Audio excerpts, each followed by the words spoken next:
Le téléphone vibra sur la table de nuit, arrachant Émilie à un sommeil agité. Elle décrocha sans regarder l'écran.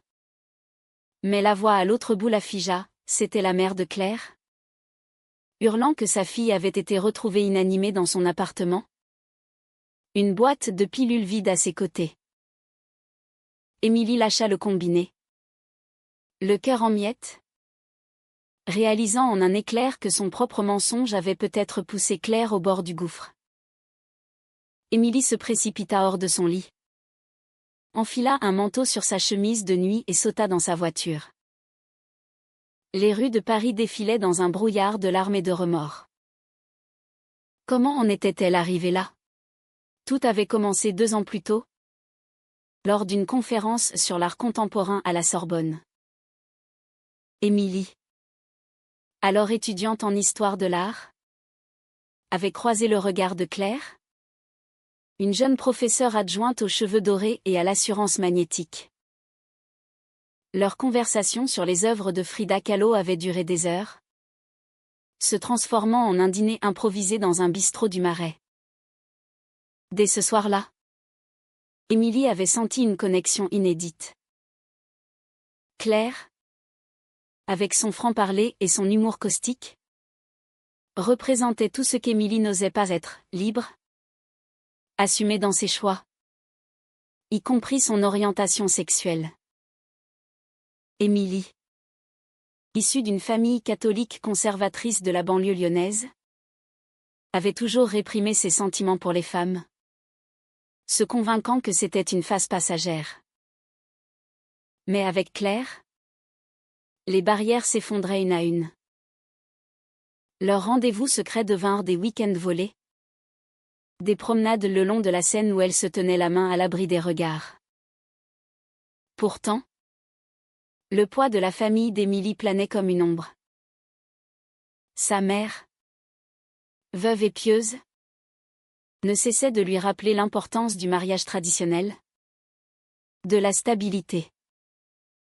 Tu as 26 ans, ma fille. Il est temps de penser à l'avenir, à des enfants, à une vie respectable, lui disait-elle lors de leurs appels hebdomadaires. Émilie hochait la tête, promettait de rencontrer des prétendants arrangés par des amis de la famille. Mais au fond d'elle, elle savait que son cœur appartenait à Claire. Claire, de son côté, avait grandi dans un milieu plus progressiste, à Montpellier, où ses parents acceptaient ouvertement sa bisexualité. Elle encourageait Émilie à s'affirmer, à confronter ses démons intérieurs. Tu ne peux pas vivre dans le mensonge éternellement, ma chérie. Ça te ronge de l'intérieur, lui murmurait-elle lors de leur nuit ensemble. Mais Émilie tergiversait, terrifiée par la perspective de perdre l'amour de sa famille, d'être rejetée par la société qu'elle connaissait. Le premier conflit éclata 6 mois après leur rencontre. Émilie avait annulé un week-end avec Claire pour assister à un dîner familial où sa mère lui présenta Antoine, un avocat charmant et bien sous tout rapport. Claire, blessée, avait accusé Émilie de lâcheté. Tu me caches comme un secret honteux, avait-elle crié lors d'une dispute explosive dans l'appartement de Claire. Émilie avait pleuré, juré que c'était temporaire, qu'elle trouverait le courage. Elles s'étaient réconciliées dans les bras l'une de l'autre. Mais la fissure était là. Au fil des mois, les pressions s'intensifièrent. La mère d'Émilie, sentant sa fille distante, multiplia les visites surprises à Paris. Lors d'une de ces visites, elle découvrit un foulard appartenant à Claire dans l'appartement d'Émilie. « Qui est cette femme qui laisse ses affaires chez toi ?» avait-elle demandé. Les yeux plissés de suspicion. Émilie avait improvisé une histoire d'amis proches. Mais le doute s'était insinué. Claire, impatiente, poussa Émilie à faire un choix. Soit tu assumes qui tu es. Soit tu me perds. Déclara-t-elle un soir. Après une énième annulation. Émilie, paniquée, promit de parler à sa famille. Mais au lieu de cela, elle accepta un rendez-vous avec Antoine, se convainquant que c'était pour apaiser sa mère. Rien de plus. La trahison se concrétisa lors d'une fête d'anniversaire. Claire avait organisé une surprise pour Émilie. Mais celle-ci arriva en retard, le bras autour d'Antoine. Claire, voyant la scène, blêmit. Émilie tenta de s'expliquer, c'est juste pour la façade. Pour ma famille. Mais Claire, les larmes aux yeux, claqua la porte. Ce soir-là, leur relation vola en éclats. Émilie rentra chez elle, rongée par la culpabilité. Elle appela Claire des dizaines de fois. Sans réponse. Les jours suivants furent un tourbillon de regrets. Elle réalisa à quel point elle avait sacrifié son bonheur authentique pour une illusion de normalité imposée par la société. Mais il était trop tard, Claire avait bloqué son numéro. Puis vint l'appel fatidique de la mère de Claire. Émilie arriva à l'hôpital Cochin. Essoufflée. Pour trouver Claire dans un lit. Pâle mais vivante. Les médecins parlaient de tentative de suicide, d'overdose accidentelle ou intentionnelle. La mère de Claire, les yeux rougis, accusa Émilie, c'est à cause de toi. N'est-ce pas? Ma fille n'a jamais été aussi brisée. Émilie s'effondra à genoux près du lit, tenant la main de Claire. Je suis désolée. Je t'aime. Je ne voulais pas te faire de mal, murmura-t-elle. Claire ouvrit faiblement les yeux, son regard rempli de douleur et de reproches. Pourquoi m'as-tu trahi, chuchota-t-elle. À cet instant, Émilie comprit le prix de ses mensonges. Elle devait affronter sa famille, la société, ses propres peurs. Mais le chemin vers la rédemption serait long et semé d'embûches. Les jours suivants furent un calvaire pour Émilie. Claire, sortie de l'hôpital après une surveillance médicale stricte, refusa tout contact. Elle rentra chez ses parents à Montpellier, laissant Émilie seule avec ses démons à Paris. Émilie errait dans les rues, hantée par les souvenirs, les rires partagés au Louvre, les baisers volés sous les ponts de la Seine, les promesses chuchotées dans l'intimité. Elle décida de confronter sa famille. Prenant le TGV pour Lyon, elle arriva chez sa mère un soir pluvieux. Assise autour de la table familiale, avec ses deux frères et leur père absent depuis longtemps, Émilie lâcha la bombe. Maman, je suis lesbienne. J'aime Claire. Et j'ai failli la perdre à cause de mes mensonges. Le silence qui suivit fut assourdissant. Sa mère, les mains tremblantes, murmura, ce n'est pas possible. C'est une phase, influencée par cette vie parisienne décadente. Ses frères, mal à l'aise, évitèrent son regard. L'un d'eux, le plus âgé, tenta de tempérer. Émilie, pense à la famille, à notre réputation. Dans notre communauté, ça ne passe pas. La dispute éclata.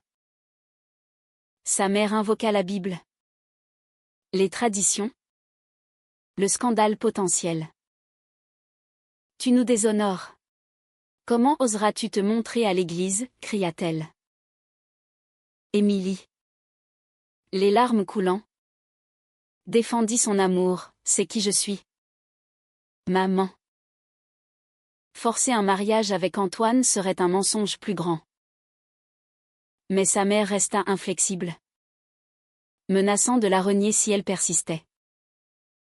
De retour à Paris, Émilie se sentit plus isolée que jamais. Elle contacta des associations LGBT comme SOS Homophobie, cherchant du soutien.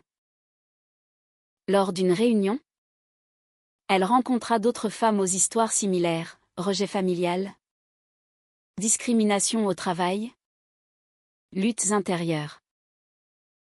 Cela lui donna de la force. Mais le vide laissé par Claire persistait. Claire, de son côté, luttait contre ses propres tourments à Montpellier. Chez ses parents, elle tentait de se reconstruire.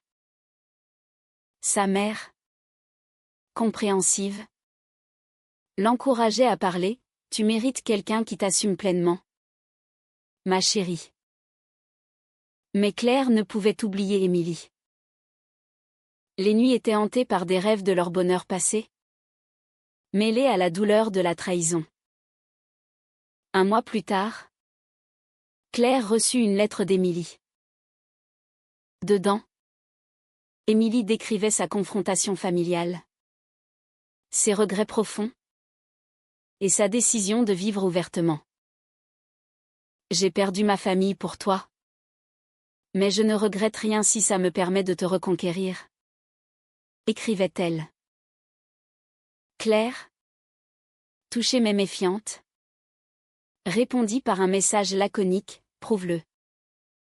Émilie sauta sur l'occasion. Elle organisa une rencontre à mi-chemin, à Avignon.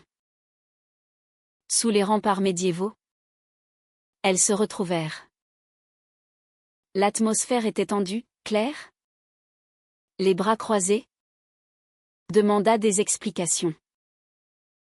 Émilie, vulnérable, avoua tout, la peur panique du rejet, la pression sociétale qui l'avait étouffée. J'ai choisi la facilité. Et ça t'a presque tué.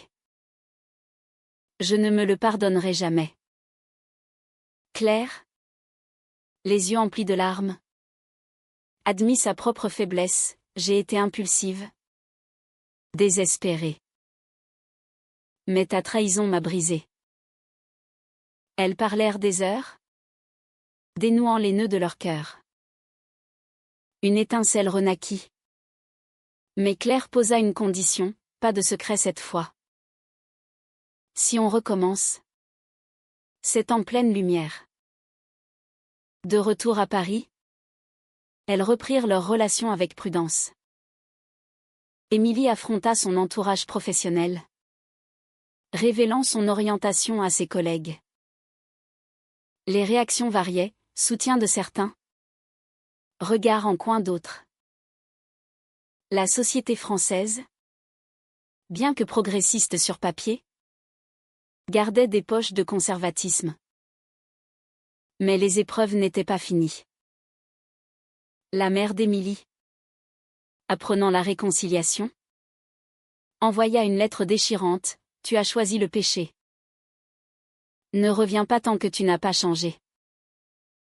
Émilie, dévastée, trouva du réconfort chez Claire. Ensemble, elles naviguaient les eaux troubles de l'acceptation. Un nouveau conflit surgit lorsque Claire fut promue à un poste à l'université, exposant leur couple au ragot. Une collègue jalouse répandit des rumeurs, accusant Claire de favoritisme. Claire, furieuse, confronta la collègue. Mon orientation n'a rien à voir avec mon travail. L'affaire escalada jusqu'à une enquête interne, forçant Claire à défendre sa vie privée. Émilie, soutenant Claire, réalisa le coup social, ami perdu, opportunité manquée. Mais leur amour grandissait dans l'adversité. Elles participèrent à des marches pour les droits LGBT, trouvant une communauté qui les portait. Pourtant, un doute persistait chez Émilie, avait-elle le droit d'imposer ce fardeau à Claire? La question la rongeait, menant à des nuits blanches. La tension culmina lors d'un voyage en Provence, censé être une escapade romantique. Au milieu des champs de lavande, Claire proposa à Émilie de s'installer ensemble. On pourrait acheter une petite maison ici, loin des jugements parisiens, suggéra-t-elle, les yeux brillants d'espoir. Émilie hésita. L'idée était tentante, mais les ombres du passé ressurgissaient. Et si ma famille me manque? Et si je regrette, confia-t-elle. Claire, blessée, répliqua, tu doutes encore? Après tout ce qu'on a traversé? La dispute dégénéra en accusation mutuelle. Claire reprocha à Émilie sa lâcheté persistante, Émilie accusa Claire de la presser trop. Elles rentrèrent séparément, la relation en suspens. Émilie, seule dans son appartement, appela un thérapeute spécialisé en questions LGBT. Lors des séances, elle explora ses conflits intérieurs, la culpabilité catholique inculquée, la peur de l'abandon, le désir d'authenticité. Vous avez payé cher pour votre vérité. Mais elle vaut la peine? Lui dit le thérapeute. Claire, quant à elle, se confia à une amie proche. J'aime Émilie. Mais je ne peux pas être son secret éternel. L'amie conseilla la patience, rappelant les progrès d'Émilie. Un événement inattendu força une résolution. La mère d'Émilie fut hospitalisée pour un problème cardiaque. Émilie se précipita à Lyon, trouvant sa famille réunie. Dans la chambre d'hôpital, sa mère, affaiblie, murmura, « Je t'aime, ma fille. Mais je ne comprends pas ton choix. » Émilie, tenant sa main, répondit, « C'est qui je suis. Maman. Accepte-le ou perds-moi. » Les frères intervinrent, plaidant pour la réconciliation. L'un d'eux avoua avoir eu des doutes similaires dans sa jeunesse. Lentement, un dialogue s'ouvrit. La mère, face à la mort, adoucit sa stance, « Je ne veux pas te perdre. Donne-moi du temps. » Émilie rentra à Paris avec un espoir fragile. Elle contacta Claire, lui racontant tout. Claire, émue, accepta de se revoir. Elles se retrouvèrent dans un café du quartier latin, où tout avait commencé. Je suis prête à attendre, mais pas à me cacher, déclara Claire. Leur relation évolua vers une maturité nouvelle. Elles affrontèrent ensemble les défis sociétaux, discrimination subtile dans les restaurants, regards hostiles dans la rue. Émilie écrivit un article anonyme sur son expérience, publié dans un magazine LGBT, libérant un poids. Mais un nouveau coup dur arriva. Antoine, l'ex-prétendant, réapparut, contacté par la mère d'Émilie. Il proposa un arrangement, un mariage de façade pour apaiser la famille. En échange d'une vie libre.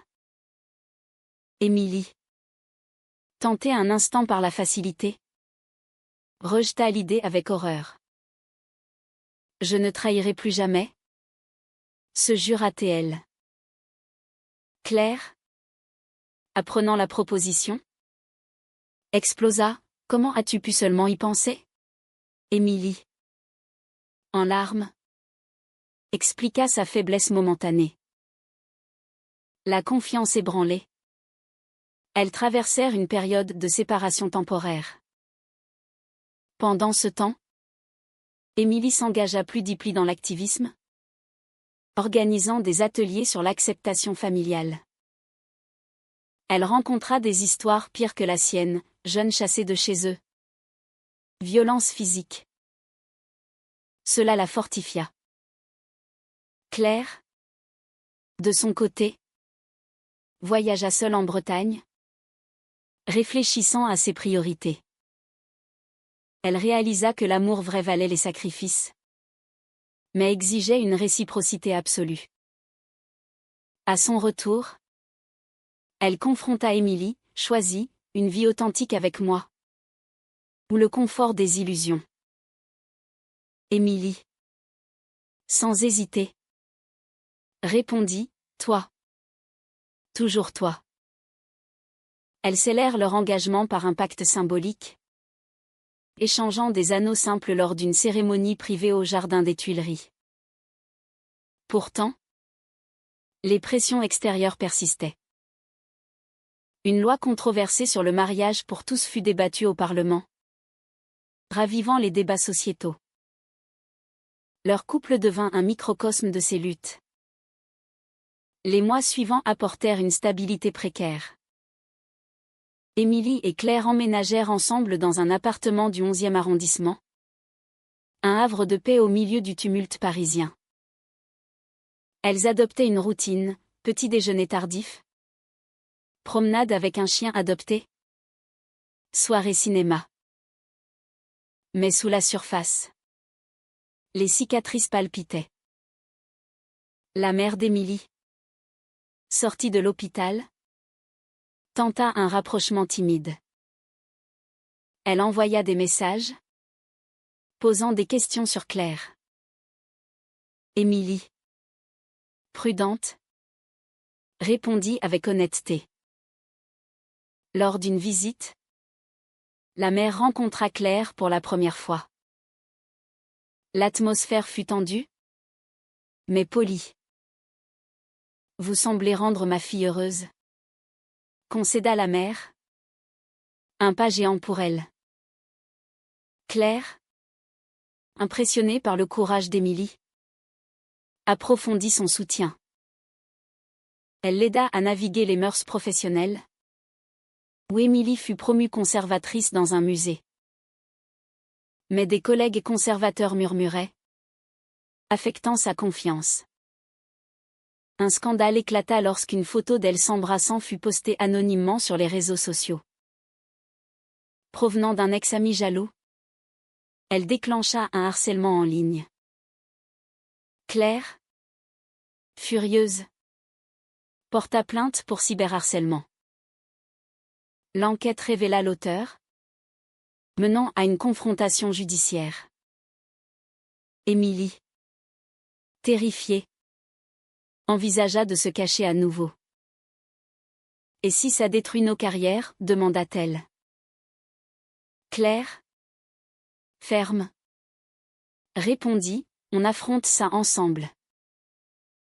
Se cacher, c'est perdre.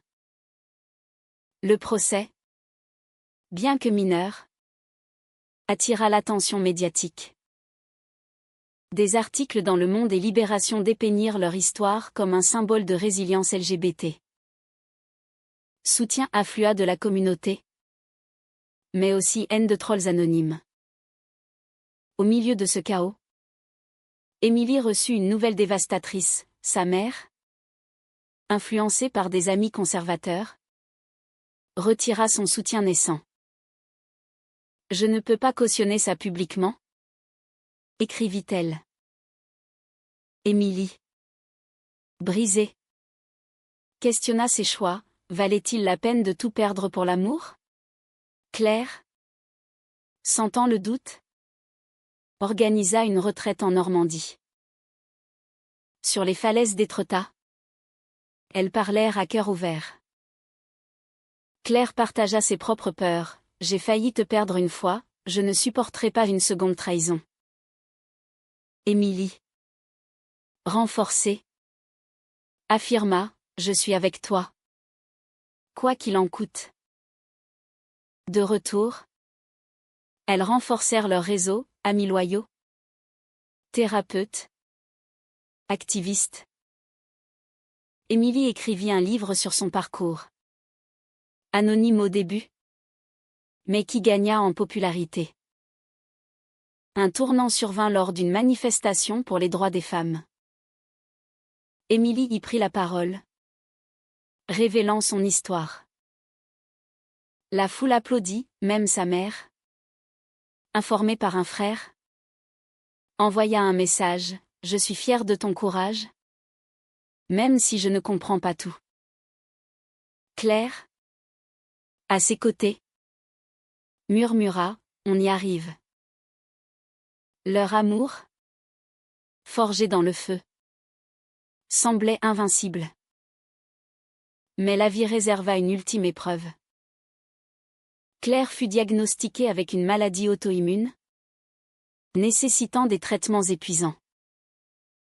Émilie, dévouée, la soutint, sacrifiant des promotions pour être présente. Dans les moments sombres, Claire douta: « Suis-je un fardeau ?» Émilie répondit: « Tu es ma force. » Leur lien se dipna, transcendant les conflits passés. Au fil des traitements, Claire se remit lentement. Émilie, transformée par les épreuves, devint une voix influente dans la communauté LGBT française. Elle organisa des conférences, aidant d'autres à naviguer les mêmes tourments, conflits familiaux, pression sociétale, dilemmes moraux. Leur relation, testée à l'extrême, émergea plus forte. Elles se marièrent civilement à la mairie de Paris, entourées d'amis et de la famille de Claire. La mère d'Émilie, après une longue réflexion, assista à un geste de réconciliation fragile. « Je t'aime tel que tu es », murmura-t-elle à Émilie. Pourtant, les cicatrices restaient. Émilie réfléchissait souvent aux choix faits, la trahison initiale, les sacrifices, les douleurs infligées. Claire, de son côté, admettait que sa tentative désespérée avait été un cri d'aide, pas une solution. Ensemble, elles fondèrent une association pour soutenir les jeunes LGBT en conflit familial, transformant leur souffrance en aide pour autrui. Les histoires qu'elles entendaient, rejets violents, suicides évités de justesse, renforçaient leur détermination. Un soir, assises sur leur balcon surplombant la Seine, elles évoquèrent le passé. « Aurais-tu changé quelque chose ?» demanda Claire. Émilie sourit: « Tout m'a mené à toi. » Le prix était élevé, mais inestimable. La société évoluait lentement, lois plus inclusives, visibilité accrue. Mais les défis persistaient, rappelant que le combat n'était pas fini. Au final, leur histoire posait une question lancinante: la quête d'authenticité vaut-elle tous les sacrifices, même au prix de blessures irrémédiables ?